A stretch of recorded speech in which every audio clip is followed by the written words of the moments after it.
తండ్రి, మహాగణుడ, మహోన్నతుడ, సర్వాధికారమైన దేవ, తమరి యొక్క బంగారు పాదాలకు స్తోత్రం.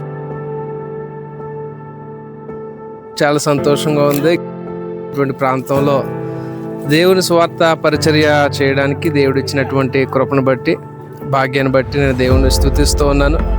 నిజంగా ఎంతమంది సహోదరులు అందరూ కలిసి వారికి విందును సిద్ధపరిచి, భోజనాలు సిద్ధపరిచి, కొన్ని వస్త్రాలు ఇవ్వడానికి దేవుడు కృప చూపించారు. ఈ విషయాన్ని బట్టి నేను సంతోషిస్తూ ప్రభువుని స్తుతిస్తూ ఉన్నాను. దేవుని నామానికి మహిమ కలుగును గాక. మంచి అవకాశం వచ్చింది, సువార్త ప్రకటించే అవకాశం. మళ్ళీ దేవుని కృపను బట్టి సువార్త ప్రకటించే అవకాశం దేవుడు కల్పించాడు. అందుని బట్టి దేవుడికి వందనాలు.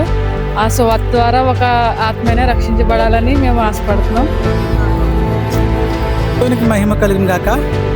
ఇటు పరిచర్య దేవుడు ఇచ్చినటువంటి భాగ్యమని ఎంచుకొని ఇక్కడికి వచ్చి ఉన్నాం.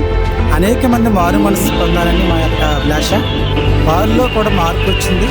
మా కోసం మీరు ఇంత దూరం వచ్చారు కాబట్టి మేము కూడా దేవుని నమ్ముకుంటామని ఒక మెసేజ్ మాకు ఇచ్చారు. క్రీస్తులు చాలా ప్రేమపూర్వకంగా మమ్మల్ని ఆదరించారు.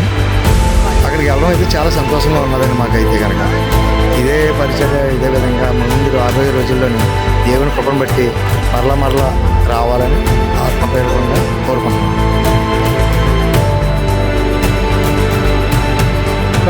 ప్రేమ్ గారి ఆధ్వర్యంలో వెళ్ళామండి. మేము ఇంకా అక్కడ చాలా ఆదరించారండి. వాళ్ళ యొక్క ఆత్మని రక్షించబడడానికి మేము ఎంతో పాటలు పడుతున్నామండి. ప్రార్థనాపూర్వకంగా మేము అందరం వెళ్ళామండి.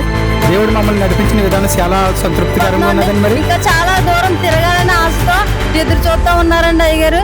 ఆయన ఆశ తీర్చాలని దేవుని కృపతో అందరూ ఆత్మ రక్షించబడడానికి దేవుని యొక్క సేవకులు ఎంత ప్రయాసపడతారు అన్న అనుభవాన్ని, సంఘటనను దేవుడు ఈ రోజు నేర్పించాడు. ఇంకా